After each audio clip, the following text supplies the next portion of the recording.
Hi everyone, welcome back to the accountancy class. तो last video में हमने fund based accounting का concept समझा था।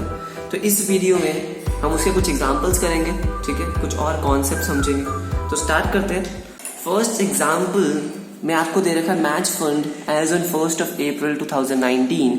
मतलब जो मैच फंड है वो प्रीवियस ईयर्स से चलता आ रहा है, इसलिए ये मेरे लिए क्या है, ओपनिंग बैलेंस है।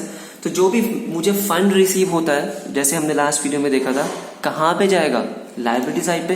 तो सबसे पहले हम लिख लेते हैं, यहाँ पे क्या लिख लेते हैं, मैच फंड। हमने यहाँ पे लिख लिया मैच फंड, और सबसे पहले हम क्या लिखते हैं, मैच फंड का ओपनिंग बैलेंस, राइट। हमने यहाँ पे लिख लिया उसका ओपनिंग बैलेंस जो हमें दे रखा है 2,70,000, राइट। ये हमने लिख लिया, ठीक है। नेक्स्ट ट्रांजेक्शन क्या है, मुझे डोनेशन रिसीव हुआ during the year 1,20,000। Match fund के लिए ही मुझे इस साल कुछ और डोनेशंस मिला, उस अकाउंट में पैसा डाल देंगे, ठीक है। तो हम क्या कर देंगे, मैच फंड के अकाउंट में हम जो भी हमें पैसा मिला, डोनेशन मिला, उसे ऐड कर देंगे। डोनेशन रिसीव्ड कितना मिला है, 1,20,000, ठीक है। उसके बाद क्या हुआ, मैंने मैच के लिए कुछ एक्सपेंसेस इस ईयर में इंकर कर दिए हैं। वो कितने हैं, 5 लाख रुपीज। मतलब मैच के लिए कुछ एक्सपेंसेस इंकर कर दिए, तो वो मैं क्या कर दूंगा, उस अकाउंट से निकाल लूंगा, लेस कर दूंगा। मैंने लेस कर दिए मैच एक्सपेंसेस। मैच एक्सपेंसेस जो मैंने कितने पे कर दिए हैं, ₹5 लाख। 5 लाख रुपीज मैं क्या कर दूंगा, लेस कर दूंगा, ठीक है। उसके बाद है proceeds from sale of match tickets. Match के टिकट्स बेचने से मुझे पैसे रिसीव हुए, कुछ अमाउंट रिसीव हुआ, वो कितना है, 50,000। तो वो भी मैं क्या कर दूंगा, ऐड कर दूंगा। जो भी मुझे पैसा रिसीव होता है, अमाउंट रिसीव होता है, मैं उस अकाउंट में ऐड कर देता हूं, और जो भी मैं कुछ एक्सपेंसेस करता हूं उस अकाउंट से लेस कर देता हूं। तो यहां मैं क्या कर दूंगा, ऐड कर दूंगा proceeds from sale of match tickets, ठीक है। ये मुझे हुए 50,000 के रिसीव। बस और कुछ ट्रांजेक्शन नहीं दे रखी, ठीक है। और अब हमें क्या करना है, टोटल करके आउटर कॉलम में लिख लेना। जब मैं इसका बैलेंस कर रहा हूं, टोटल कर रहा हूं, तो मैं ये देख रहा हूं कि एक्चुअली 60,000 का नेगेटिव अमाउंट आ रहा है, राइट। अगर मैं देखूंगा 270 प्लस 123, 90 प्लस 50, 440, उसमें से 5 लाख के एक्सपेंसेस कर दिए मैंने। तो यहाँ पे 60,000 नेगेटिव तो मैं शो कर नहीं सकता, तो अब क्या करूंगा। तो क्या करना है, हमेशा याद रखना कि जितना भी आपके पास फंड में अमाउंट रिसीव हुआ है, अगर आपने उससे ज्यादा एक्सपेंसेस कर दिए, उसका मतलब क्या है कि आपके फंड में तो अमाउंट था 4,40,000, लेकिन आपने मैच के लिए एक्सपेंसेस कर दिए 5 लाख। तो इसका मतलब एनपीओ ने ये 60,000 अपनी पॉकेट से पे करे, राइट। फंड में तो थे नहीं इतने पैसे, फंड में तो थे 440। जो 60,000 एक्स्ट्रा आ रहा है वो क्या है, एनपीओ ने खुद से एक्सपेंसेस कर दिए। तो यहां तो क्या होगा, यहां तो मैं कितना शो करूंगा, यहां तो मैं नील ही शो कर सकता हूं, नेगेटिव अमाउंट शो नहीं कर सकता। और यहां पे मैं मैच एक्सपेंसेस कितने दिखाऊंगा, 4,40,000। जितना मेरे पास अमाउंट था, जितना मेरे फंड में बैलेंस था, उतना ही तो एक्सपेंसेस दिखाऊंगा। अब जो 60,000 है, जो नेगेटिव 60,000 आ रहा है, इसका मतलब एनपीओ ने खुद से जो एक्सपेंसेस कर दिए, तो वो कहाँ जाएंगे, वो एनपीओ क्या करेगा, खुद के इनकम एंड एक्सपेंडिचर अकाउंट में एक्सपेंडिचर साइड पे शो करेगा। क्योंकि क्या है, 60,000 एनपीओ ने खुद से एक्सपेंसेस कर दिए, राइट। तो यहां पे मैं क्या लिखूंगा, टू मैच एक्सपेंसेस कितने, 60,000।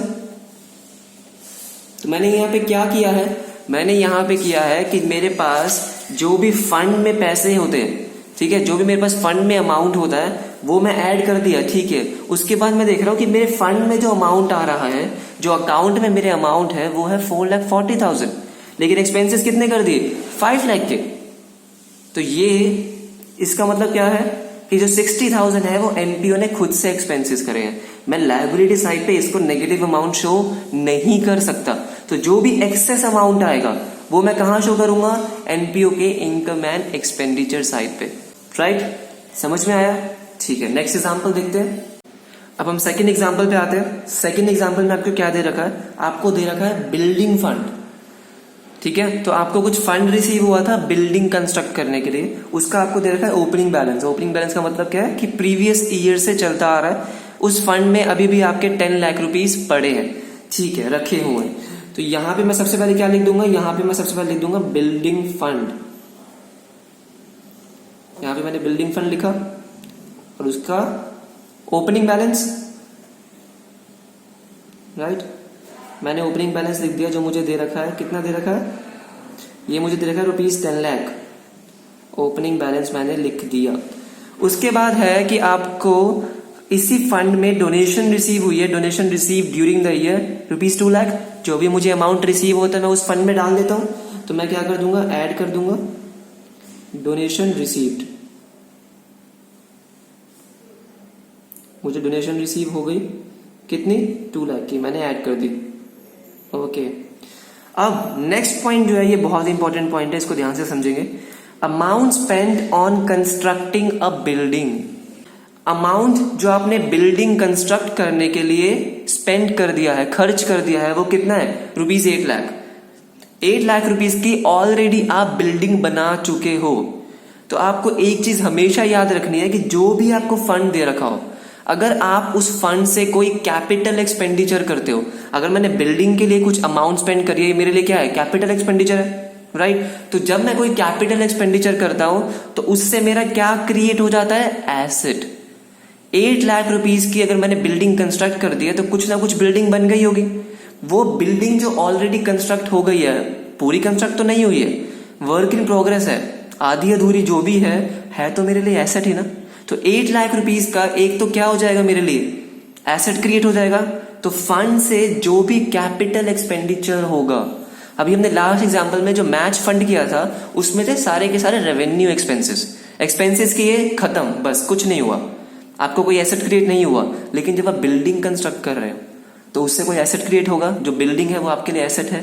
तो बिल्डिंग 8 लाख की जो मैं ऑलरेडी कंस्ट्रक्ट कर चुका हूं वो मैं कहां लिखूंगा, वो मैं लिखूंगा सबसे पहले एसेट साइड पे, कि मेरी 8 लाख की अभी मेरी बिल्डिंग क्या है तो वर्क इन प्रोग्रेस ही, पूरी नहीं बनी है, लेकिन जितनी भी बनी है वो मैं कहां लिख दूंगा, एसेट में, 8 लाख। ठीक है, अब मुझे पता है कि 8 लाख की ऑलरेडी मेरी जो लायबिलिटी है वो कम हो गई है, तो मुझे इससे लेस तो करना ही है, लेस तो मैं करूंगा। लेकिन एक चीज अब इसमें और क्या हुई, जो मेरा 8 लाख का एसेट क्रिएट हो गया है, जब मैं इससे लेस करूंगा तो वो मैं कहां ट्रांसफर करूंगा, अब कैपिटल फंड में। कहां ट्रांसफर करूंगा, कैपिटल फंड में। क्यों, 8 लाख का जो मेरा एसेट क्रिएट हुआ है बिल्डिंग फंड से, तो मेरी लायबिलिटी कम हो गई, तो जो मेरी लायबिलिटी कम हुई है 8 लाख की, वो मेरे लिए कहां जाएगी, अब कैपिटल फंड में। एसेट क्रिएट हुआ है तो कैपिटल फंड में भी तो जाएगी। सिर्फ लेस कर दूंगा तो कैसे होगा, अगर मैं 8 लाख सिर्फ लेस कर दूंगा और 8 लाख यहां लिख दूंगा तो पहली बात तो बैलेंस शीट ही मैच नहीं होगी, राइट। जो मैं 8 लाख अब बिल्डिंग फंड से लेस करूंगा वो मैं कहां ट्रांसफर कर दूंगा, capital fund. Less transfer to capital fund. तो जो भी इस फंड से कैपिटल एक्सपेंडिचर होगा उसका ट्रीटमेंट क्या होगा, एक तो उससे क्या हो जाएगी, एसेट क्रिएट हो जाएगी, और वो मेरा कहां ट्रांसफर हो जाएगा, कैपिटल फंड में। ठीक है, जो भी मेरी एसेट क्रिएट हुई है वो मेरी किसका पार्ट बन गया, अब कैपिटल फंड का। लायबिलिटी तो मैंने कम कर दी लेकिन कैपिटल फंड का पार्ट भी बन गया, राइट। तो यहां मैं क्या लिख दूंगा, कैपिटल फंड में add transferred from building fund, transferred from building fund. कितना अमाउंट, रुपीज 8 लाख। ये मेरा कैपिटल फंड में आ गया 8 लाख रुपीज। ठीक है, यहां से मैंने लेस कर दिया, कैपिटल फंड में ट्रांसफर कर दिया, और उससे मेरा क्या बन गया, एसेट बन गया, कोई प्रॉब्लम नहीं है। नेक्स्ट दे रखा है आपको कि आपने अमाउंट इन्वेस्ट कर दिया किसमें, फिक्स डिपॉजिट से। फंड में आपका कुछ एक्स्ट्रा अमाउंट जो पड़ा हुआ था अभी भी, आपने उसको कहां कर दिया, कुछ इन्वेस्ट कर दिया। तो हमने ये देखा था कि जो भी मैं फंड से कुछ अमाउंट इन्वेस्ट करूंगा वो मेरा एसेट बन जाएगा। तो मैं यहां क्या लिख सकता हूं, building fund investment. Building fund से जो मैंने इन्वेस्टमेंट करी है वो मैं क्या लिख दूंगा, बिल्डिंग फंड इन्वेस्टमेंट कितने की? ₹4 लाख की। ये चीज मैंने पहले भी बताई थी, दोबारा बता रहा हूं, ये 4 लाख फंड से लेस नहीं होंगे। इस फंड से लेस या डिडक्ट क्या होगा? जो मैं बिल्डिंग कंस्ट्रक्ट करने के लिए पैसे खर्च करूंगा। ये तो मैंने क्या कर दी, टेम्परेरी पीरियड के लिए कुछ इन्वेस्टमेंट कर दी, कुछ एक्स्ट्रा इनकम जनरेट करने के लिए। जब भी मुझे पैसे की रिक्वायरमेंट होगी, अमाउंट चाहिए होगा, इन्वेस्टमेंट बेच दूंगा और बिल्डिंग कंस्ट्रक्ट कर लूंगा। तो ये इसमें से लेस नहीं होगा, राइट। उसके बाद आपको दे रखा है interest income from FD investment. जो मैंने ये इन्वेस्टमेंट करी है उससे क्या हुआ है? इनकम जनरेट हुई है। जो भी अमाउंट रिसीव होगा बिल्डिंग फंड इन्वेस्टमेंट से, वो कहां ऐड हो जाएगा? बिल्डिंग फंड में। ऐड इनकम फ्रॉम इन्वेस्टमेंट, ₹20,000 की जो मैंने इनकम जनरेट करी है वो भी मैं बिल्डिंग के कंस्ट्रक्शन में ही यूज करूंगा। ये ऐड होगा, लेस नहीं, ऐड, राइट। तो जो भी मैंने 20,000 की इनकम जनरेट करी है वो भी मैंने कहां डाल दी? बिल्डिंग फंड में। बिल्डिंग के कंस्ट्रक्शन के लिए ही यूज हो सकती है, किसी और पर्पस के लिए यूज नहीं हो सकती, राइट। तो जब मैं इसका टोटल करूंगा तो मेरा ये टोटल आएगा 4,20,000। ठीक है, समझ में आया? एक ये नया पॉइंट था इसमें कि जो भी मैं इस फंड से कैपिटल एक्सपेंडिचर करता हूं उससे एक तो मेरा क्या क्रिएट होता है? एसेट। और जो भी मेरा एसेट क्रिएट हुआ है वो मैं कहां ट्रांसफर करता हूं? Capital fund. So fund based accounting से रिलेटेड जितने भी पॉइंट्स थे, जितने भी कॉन्सेप्ट्स थे, मैंने वो सारे कवर किए। सो आई होप आपको ये दोनों एग्जांपल्स और प्रीवियस वीडियो में जो मैंने आपको कॉन्सेप्ट समझाया था वो आपको समझ में आया होगा। इस वीडियो को ज़्यादा से ज़्यादा अपने फ्रेंड्स के साथ शेयर कीजिए और अगर आपने चैनल को अभी तक सब्सक्राइब नहीं किया है तो प्लीज़ आगे सब्सक्राइब बटन को प्रेस कीजिए। मिलते हैं कुछ और नए कॉन्सेप्ट के साथ नेक्स्ट वीडियो में, तब तक के लिए बाय बाय।